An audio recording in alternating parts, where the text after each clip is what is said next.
Bonjour, Boker Tov, Shavua Tov, le Beth Midrash Hillel, nommé ainsi à la mémoire du Rav Hillel Pevzner, Zichrono Libracha, est heureux de vous présenter une étude quotidienne du Rambam, instaurée par le Rabbi de Lubavitch en 1984, 5744, pour rassembler le Klal Israël à travers une étude de Halacha dans le Sefer Mishneh Torah, le livre de Halacha du Rambam, appelé également Yad HaChazaka. Donc, nous avons commencé les Ilchot Shrita, qui font partie du Sefer Kedusha, et nous sommes actuellement au 3e chapitre, c'est le shiur numéro 301, donc c'est le shiur du Shabbat, Parashat Teruma, donc Chet Adar Aleph, le 8 Adar, premier mois d'Adar, de l'année 5784, et c'est également le samedi 17 février 2024. Et nous continuons les Ilchot Shrita au chapitre 3, Perek Gimel. Chamisha Dvarim Mafsidin et Ashrita. Il existe 5 choses qui gâchent la Shrita. Ve'ikar ilchot Shrita lehizar bechol echad mehem. Et l'essentiel des halachot de Shrita est de faire attention à respecter chacun de ces 5 principes en détail. Et voici l'énumération des 5 principes. Premièrement, Aleph. Sheia. Sheia, c'est l'attente. On va expliquer. Quelqu'un qui fait une interruption au milieu de la shrita, qui attend, qui s'arrête, qui arrête le geste. Il faut que ce soit un geste continu, la shrita. Sinon, c'est pas soul. On verra les détails.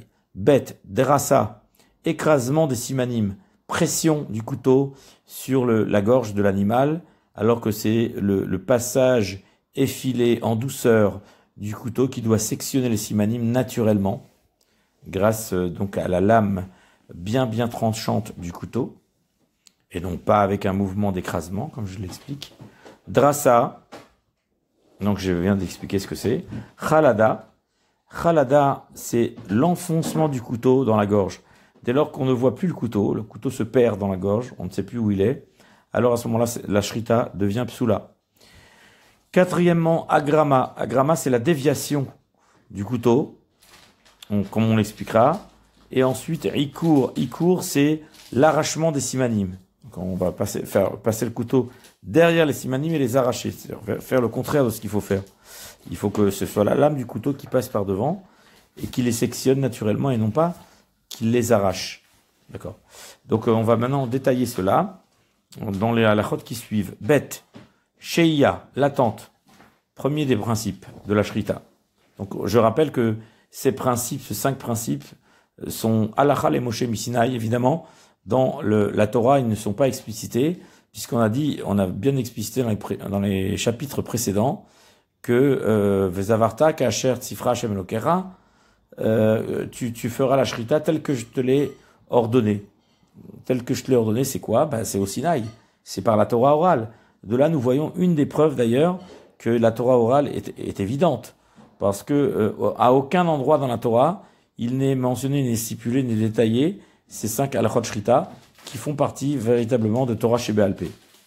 Alors, nous détaillons. Sheia l'attente. Keitzad, comment cela? Hare sheitri lishrot ve'igbiya yado kodem sheigmor hashrita ve'shaha.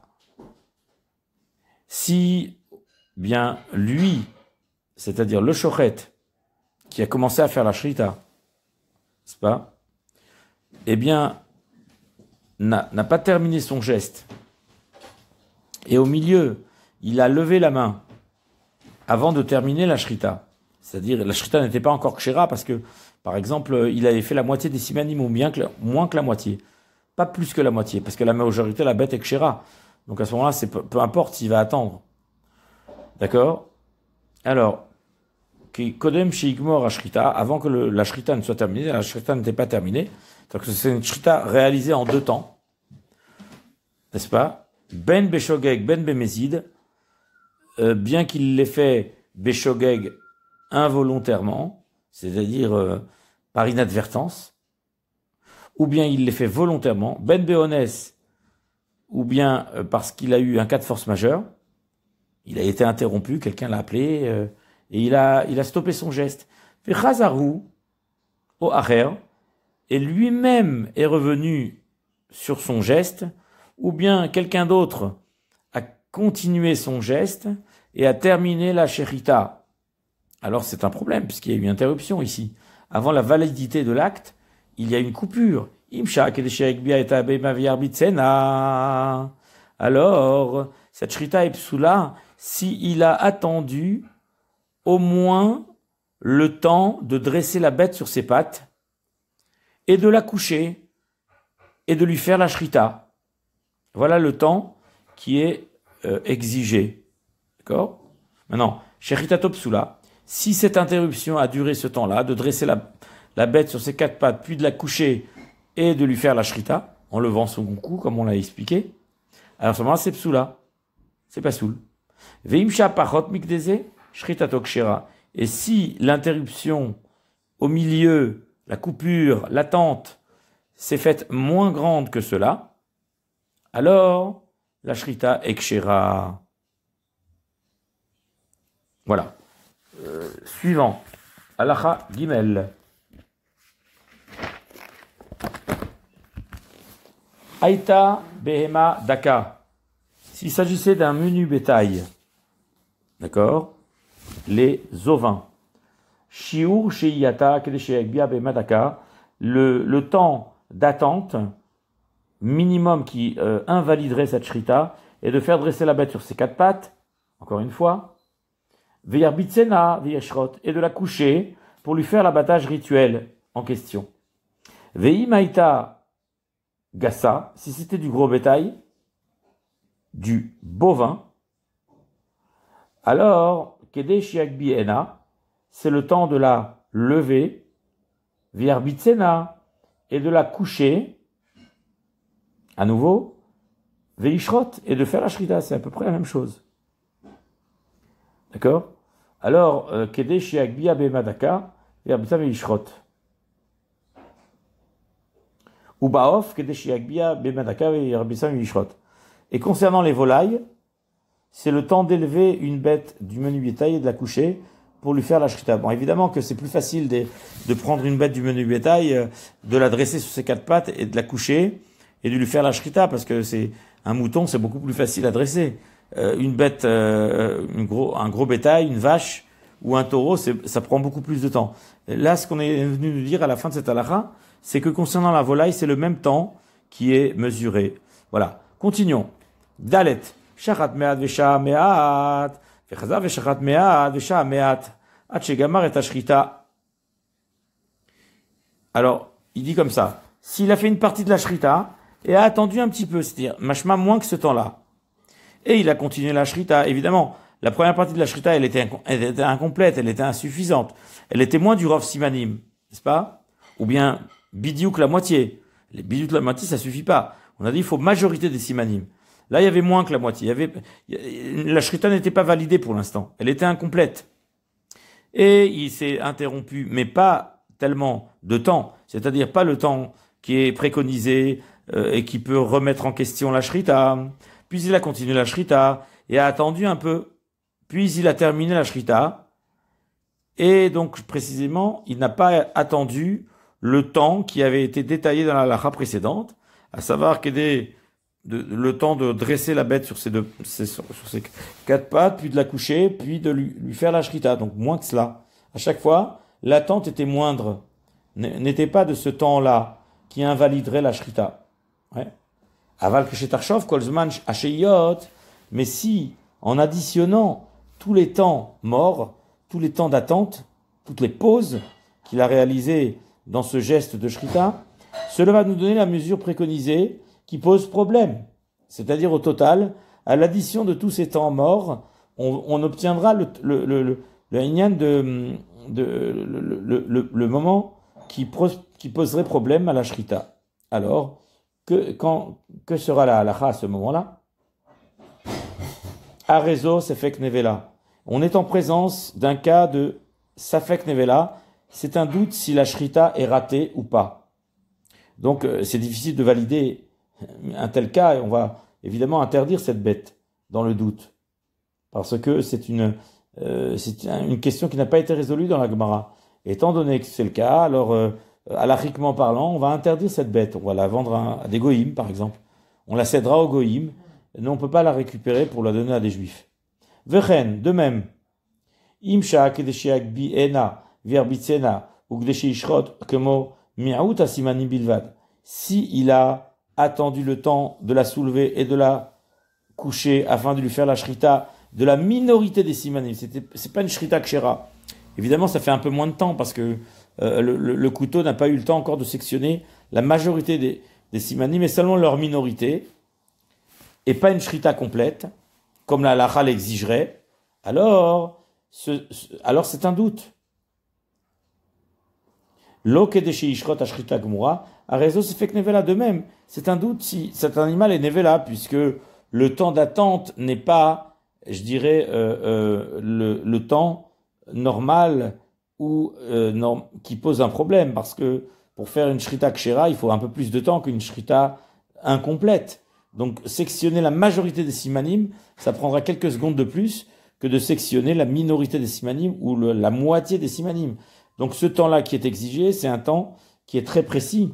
Alors si c'est un tout petit peu moins, ça pose problème, et ça s'appelle Safek Nevela. C'est une question de secondes à ce moment-là. Parce que, évidemment, le temps de lever un animal sur ses quatre pattes, de le coucher et de lui faire la shrita, ça prend beaucoup plus que des secondes. C'est peut-être quelques minutes, n'est-ce pas? D'accord? Alors, ensuite, donc, Alachae, Shachat Rov Echad Ba'of.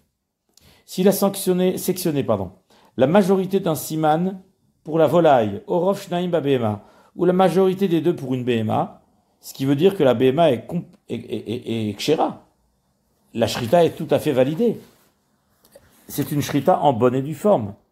Même s'il a attendu une demi-journée. Et ensuite, il a continué à couper les simanim. Arezo moteret. Cet animal est permis. Puisque la shrita était correcte. Areze kemechater basar ashruta. Cela est considéré comme si il a coupé une viande déjà shruta. Et cela ne pose pas de problème, puisque la shrita est kshera, donc il peut attendre autant de temps qu'il voudra. Le complément de la shrita se fera sur une viande déjà shritée. C'est comme couper de la viande cachère. C'est comme couper un morceau de viande. Puisque la bête est kshera, c'est valable. Vav. Shachat bakane levado. Si il a coupé l'œsophage seulement. Chetzio, à moitié. O miuto, ou bien moins que cela, c'est-à-dire en minorité. Veshaz man meroubé. Et il a attendu longtemps, puisque de toute façon, il est au milieu du geste de shrita. Là, c'est pas grave. Pourquoi? Parce que le deuxième siman n'a pas été entamé. On est dans les ovins ou dans les bovins, où il faut sectionner la majorité des deux simanim. Alors, qu'est-ce qui se passe? Il peut tout à fait, il est en droit, en possibilité, de terminer sa shrita d'une manière kshera. Et cela n'est pas dommageable, n'est pas grave. Pourquoi? Ben parce que la shrita de toute façon, n'est pas valable. Tant que la shrita n'est pas valable, alors il peut la reprendre, il peut se reprendre, quelque part. Avalim shachat rovakane. Mais si, après avoir shrité, abattu la majorité de l'œsophage, mais en revanche, s'il a coupé la majorité de l'œsophage, ou bien qu'il a percé la trachée artère, kol shehu, même un tout petit peu, et qu'il a attendu un certain temps, puisque de toute façon il faut la shrita des deux simanim. Ben shechazar vegamar shrita sheitril, ben shechachat shrita gmura bemakom acher, soit qu'il a terminé la première shrita qu'il avait commencé, parce que, comme on l'avait dit, il avait terminé l'œsophage, c'est-à-dire qu'il avait shrité la majorité de l'œsophage. Ouais, mais qu'il avait percé un petit peu la trachée et qu'il a attendu ce laps de temps long qui représente une coupure, n'est-ce pas, une interruption. Ben shechazavagamar shrita sheitril, eh bien, même s'il s'est repris, d'accord, après avoir attendu le temps préconisé par la halakha, il s'est repris, il a terminé la shrita après avoir commencé, ben shechachat shrita gmura, ou bien qu'il ait fait une autre shrita totale, c'est-à-dire un autre endroit. Makom acher. Arezo psula. Cette shrita est psula. Mipnei shabema ou haov shnifsak rov hakane shela oshenakav aveshet bemashou. C'est-à-dire que, parce que l'animal ou la volaille, dont la majorité de l'œsophage est déjà coupée, ça veut dire qu'il y a une partie de la shrita qui est déjà validée. Ou bien que soit tranché, ou bien que sa trachée soit percée, même un petit peu, eh ben, ça rend la bête nevela. Eh oui, parce que c'est comme si la bête, elle a ici une lésion interne.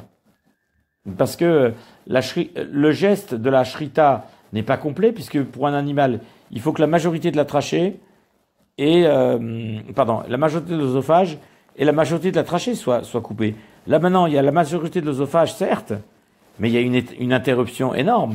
Et la shrita n'est pas terminée, pour autant, puisqu'il faudrait la trachée également. Ou bien la trachée est percée, et qu'on s'interrompt, ben, la trachée n'est pas validée non plus. Et donc l'animal est nevela. Et même s'il s'agit d'un off, parce que le off, même si la majorité de son œsophage est coupée, ou que sa trachée est percée, nevela. Elle est nevela pour l'instant. Ve'en shrita moelet ba, et ça ne sert à rien de refaire la shrita.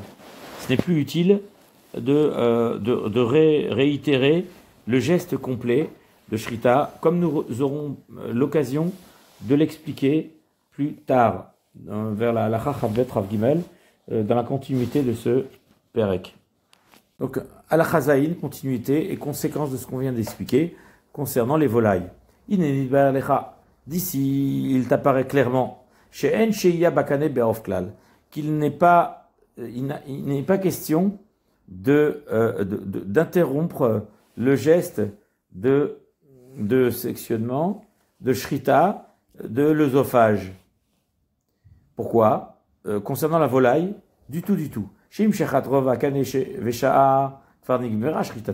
Car s'il avait déjà fait la shrita de la majorité du cané, c'est-à-dire de l'œsophage, alors à ce moment-là, et en ayant attendu, déjà la bémen ekshera. C'est pour ça que si il fait la shrita de la minorité de la cané, de l'œsophage, eh ben la bête n'est pas kshera.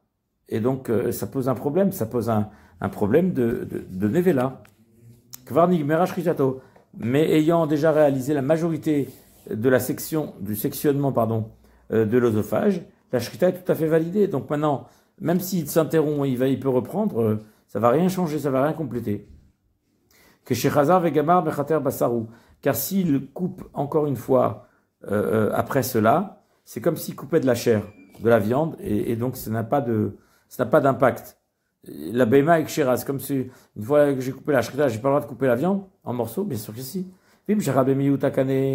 Et si c'est la minorité de l'œsophage qui a été coupée, vesha'a, et qu'il a attendu le zman, qui rend impropre, qui rend non valide la shrita, parce qu'il y a eu une attente trop importante,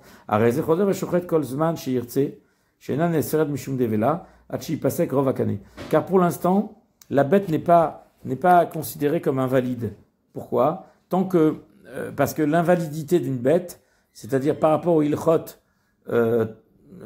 nevela, quand c'est qu'une bête est considérée comme nevela, si on a coupé le rov, la majorité de l'œsophage. Mais si c'est la minorité de l'œsophage qui a été coupée, il peut reprendre la shrita.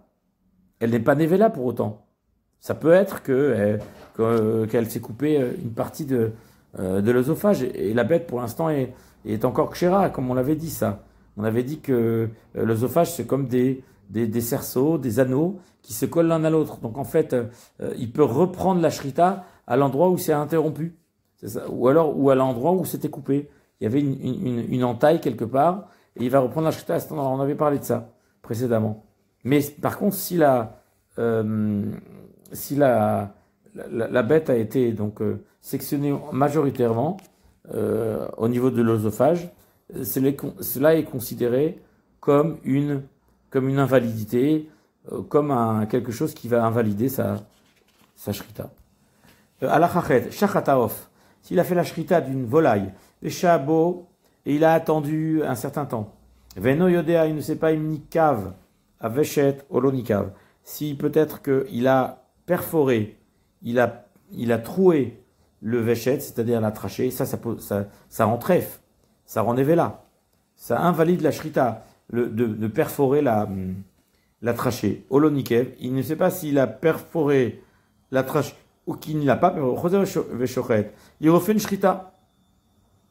Il refait une Shrita de l'œsophage, l'évado seul, puisqu'il s'agit d'un off. Donc, où est le problème? Le problème, c'est s'il a perforé la trachée, là, ça rend Nevela. Mais si c'est l'œsophage qui est majoritairement sectionné, la bête est tout à fait kshira. Comme il a un doute sur cela, eh ben, il refait la shrita seule du canet, c'est-à-dire de l'œsophage, à un autre endroit, ou manicho hachiyamut, et il la laisse mourir, ou bodek aveshet, et finalement, il refait une bédika de la trachée, mi bifnim à l'intérieur, il ouvre, en fait, après shrita, il me donne une tset botipat d'âme. S'il ne trouve pas une goutte de sang sur la trachée, ça veut dire qu'elle n'avait pas été touchée depuis le début. Donc, qu'est-ce que ça veut dire? Faire 2 shritotes du canet de l'œsophage, c'est tout à fait valable pour un off. Puisque un off, on l'a bien dit, c'est la majorité de la canet qui peut la rendre kshira. La majorité d'un des 2 simanim. L'essentiel, c'est de ne pas avoir perforé la trachée. Beyadou Hashelonikava ou kshira. Et si effectivement, la trachée n'est pas ensanglantée, il n'y a pas de tache de sang dessus, ça veut dire que la trachée n'avait pas été touchée depuis le début. Donc le fait d'avoir fait 2 fois la shrita de l'œsophage ne pose aucun problème. Et la BMA, enfin je veux dire le off, la volaille est tout à fait cachère. Al-Khatet Khalada. Khalada, c'est l'enfoncement du couteau dans la gorge de l'animal, à tel point qu'on ne le voit plus. Alors comment cela se passe? Keitzad. Comment cela se passe-t-il? Kegon. Par exemple, chez Irnis Sakin ben Siman et Siman, c'est le fait d'introduire le couteau entre 2 simanim, entre la trachée artère et l'œsophage. Le couteau, en effet, se cache et est recouvert par l'autre siman, comme la belette. Parce que Khalada, ça vient de Khulda. Khulda, c'est une belette qui habite dans des trous cachés, dans les maisons, couvertes. Donc, c'est-à-dire, on ne les voit pas. Elles se dissimulent, elles se cachent. Elles se cachent un peu partout. On n'arrive pas à savoir où elles sont. Alors, ben chez Pasaka Simana Ilionemala, ben chez Shachata Tartonemata, Shuder Shrita, Arezu, Psula. Comment ça va se passer? Comme on voit pas, on n'a pas d'emprise sur ce qui se passe à l'intérieur parce que c'est couvert. L'œil ne voit pas ce qui est en train de s'opérer. Alors peut-être qu'il va sectionner. Donc, bien qu'il ait réussi à trancher le siman d'en haut, d'accord? Ben sheshachat atartonemata, ou bien qu'il a réalisé la shrita du siman d'en bas, qui a priori correspond au geste de la shrita. Donc on devrait valider. Arezou psula, c'est pas soul, parce qu'on n'a pas d'emprise, on ne sait pas ce qui se passe, on ne sait pas comment ça s'est passé, comment ça s'est déroulé. Donc la shrita, dans ces conditions, est invalidée. Et on continue à la halacha suivante, à la chayoud. Donc, Irnis, toujours à propos de la Khalada, l'enfoncement du couteau. Irnis et Asakin Tachataor, dès lors qu'il a introduit le couteau sous la peau, Veshachat Shnea Simanim Kedarkan, et qu'il a fait la shrita des 2 simanim, comme cela doit se faire normalement. O Sheikhlid et Asakin Tachat Semer Mesubach, ou bien, c'est-à-dire qu'il a enfoncé le couteau sous la laine du mouton et a fait la shrita sous la touffe de laine. O chez Paras Matelet à la sakin, Ve'al Tsavar, Pesharat Achatαμatelet. Ou bien qu'il a placé comme un espèce de tissu. Matlit, c'est un tissu en fait. Il a placé un tissu qu'il a collé par exemple sur le cou de l'animal, de telle sorte à ce que le couteau il va passer en dessous. C'est-à-dire, c'est peut-être, je sais pas moi, c'est quelque chose qui sert à couvrir l'animal pour pas qu'il ait froid ou un truc comme ça. Et donc lui, il a fait la shrita sous cette espèce de harnais, d'harnachement là, qui couvre le cou de l'animal, peut-être pour le protéger. Eh bien, dans ces conditions, évidemment, étant donné que le cou de l'animal n'est pas visible, puisque ce matelet, ce matelit, ce linge, ce tissu-là se trouve recouvrir le cou, n'est-ce pas? Et donc le couteau, il passe en dessous ce linge, ce tissu. Étant donné que le couteau n'est pas apparent, Aresos fek nevela, c'est un doute si l'animal est devenu nevela à cause de cette shrita. C'est une shrita ratée donc. Vechenim shachat miut asimanim be'achlada, ou bien si il a fait de même, s'il a fait une shrita d'une petite partie des simanim, c'est-à-dire une partie qui rend insuffisante la cacheroute, la validité de la shrita, c'est-à-dire qu'il n'a pas fait rov simanim, n'est-ce pas? Be'achlada, même si c'est une petite partie qui s'est faite be'achlada en étant cachée, dissimulée, enfouie sous la laine ou c'est-à-dire qu'il n'y a pas de vue, il n'y a pas d'emprise visuelle sur le couteau. Vegamar shrita belo achlada, et finalement il a réussi à terminer la shrita alors que le couteau était devenu visible tout d'un coup. Arezos fek neveila. Ça s'appelle fek neveila, c'est un doute si l'animal est nevela. Halakha Yud Aleph maintenant. Drassa. S'il a exercé une pression sur le cou de la bête. Keitzad. Comment ça marche? Kegon shehika basakin ala tsavar. C'est-à-dire qu'il a, comme s'il a tranché, on va dire, il a donné un coup avec le couteau effilé, le couteau tranchant, sur le cou de la bête. Keder shemakin basaif. De la même manière qu'on le fait lorsqu'on tranche la tête d'un condamné à mort, par exemple. Comme on faisait la mitat saïf, ça se faisait comme ça. On tranchait la tête, c'est-à-dire qu'on prend un sabre, une épée, et on tranche la tête de la personne. Et donc, effectivement, il y a la force qui a été employée pour justement sectionner cette tête, quoi. Et donc, si c'est fait ainsi, c'est pas une shrita. Et donc, de cette manière-là, on aurait réussi à trancher, à sectionner les deux simanim d'un seul coup, grâce à la lame tranchante. Belo holacha velo hava. Il n'y a pas ce va-et-vient, comme on a expliqué, qui est nécessaire pour une shrita, qui respecte ses règles, comme nous venons de les expliquer. À savoir qu'il n'y a pas de pression du couteau, mais il y a le passage d'un couteau effilé sur le cou de la bête, et de cette manière-là, arriver à sectionner les deux simanim. Ou bien, on a tout simplement posé le couteau sur le cou de l'animal, et on a ensuite appuyé, donc exercé une pression, de façon à trancher, à couper le cou de la bête, comme on trancherait un radis, comme on le fait pour un légume, une pomme de terre par exemple. J'exerce la pression de mon couteau et hop là, on va couper les concombres, enfin n'importe quel aliment, mais c'est pas ça. La shrita, c'est pas ça. C'est pas sectionner avec la pression du couteau. Ce n'est pas de cette manière-là. Au kishout, ou bien comme on pourrait trancher une courge, n'est-ce pas?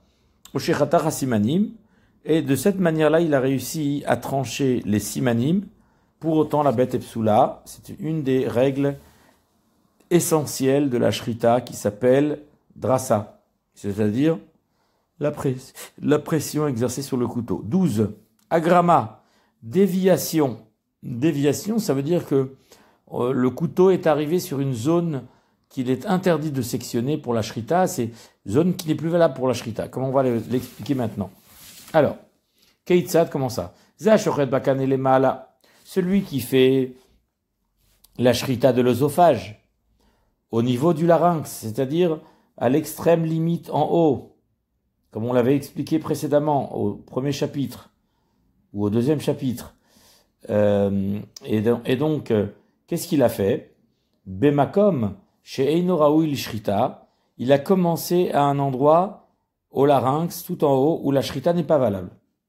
Comme on a expliqué que pour réviser un petit peu l'anatomie qu'on avait vue à ce sujet dans les chapitres précédents, à savoir, on a dit que l'œsophage, il est composé d'anneaux collés les uns aux autres, alors que l'anneau supérieur, il est complet.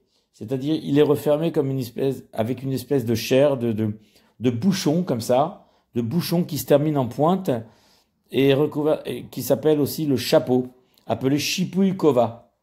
C'est-à-dire, c'est un kova incliné, voilà, qui se termine en pointe.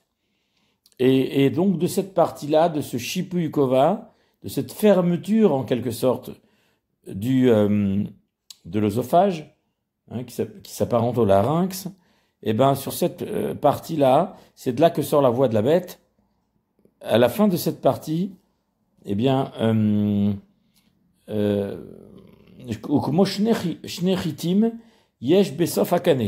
et donc, à la fin de cette partie, justement, qui est fermée, comme on l'a dit, qu'on peut le voir sur les dessins. Hein, si vous avez des dessins sur la shrita, j'ai devant moi un dessin. Madrich l'Ishrol Shrita. Alors, sur le dessus, on voit 2 grains, comme ce qu'on appelle chitine, c'est-à-dire ces 2 grains de blé, un peu, qui sortent, qui sont saillants, comme 2 têtes, comme 2 yeux sur la tête, comme 2 oreilles, je sais pas comment définir, mais on voit clairement sur le dessin les 2 graines, appelées chitine, donc un grain de chaque côté du chapeau, et donc cela, effectivement, représente en quelque sorte la fin de l'œsophage. Okay, le couvercle qui représente la fin de l'œsophage. Voilà. Shachat betochachitim, et bien si la shrita est exercée au niveau des 2 graines, des 2 graines saillantes, semblables à des graines de blé, qui terminent l'œsophage, comme on vient de le dire, d'accord? Imshir mehem kol sheu lemala. Et si effectivement la shrita arrive au niveau des graines, mais il y aurait encore la partie saillante, la partie pointue du chapeau qui recouvre l'œsophage et qui se termine en pointe comme un nez, en quelque sorte, et qui est donc la fermeture du chapeau, de ce bouchon, de ce gros bouchon là, qui termine l'œsophage, il y en aura encore un tout petit bout, hein. C'est la pointe qui reste, qui